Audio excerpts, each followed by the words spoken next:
Still. চট্টগ্রামে doctor Badrul হুদা খান রচিত smart শিক্ষা স্মার্ট বাংলাদেশ বইটি প্রকাশিত হয়েছে। চট্টগ্রাম প্রেস ক্লাব মিলনায়তনে বইটির প্রকাশনা অনুষ্ঠান প্রধান অতিথির বক্তব্যে এসব কথা বলেন চট্টগ্রাম বিশ্ববিদ্যালয়ের উপাচার্য প্রফেসর ডক্টর মোহাম্মদ আবু তাহের। তিনি বলেন, প্রচলিত শিক্ষাকে আরও আধুনিক ও যুগোপযোগী করতে প্রযুক্তি নির্ভর শিক্ষা ব্যবস্থার বিকল্প নেই। সোশ্যাল মিডিয়ার প্রভাবে যে প্রযুক্তি নির্ভর প্রজন্ম গড়ে উঠছে তাদেরকে প্রাতিষ্ঠানিক শিক্ষাদানে ডক্টর বদরুল হুদা খানের বইটি বেশ উল্লেখযোগ্য অবদান রাখতে পারে। অধ্যাপক আনোয়ার আলমের সভাপতিত্বে অনুষ্ঠানে আরও উপস্থিত ছিলেন সাংবাদিক রাশেদ রৌফ, মাহফুজুর রহমান, লায়ন, জাহাঙ্গীর আলম সহ অন্যান্যরা।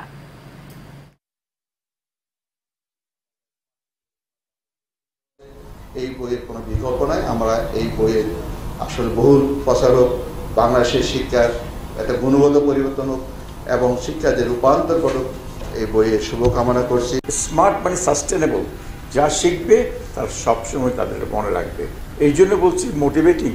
একটা শিক্ষার্থী যদি একটা সাবজেক্টকে মোটিভেটেড হয়ে পড়তে না পারে, সে শিখবে না।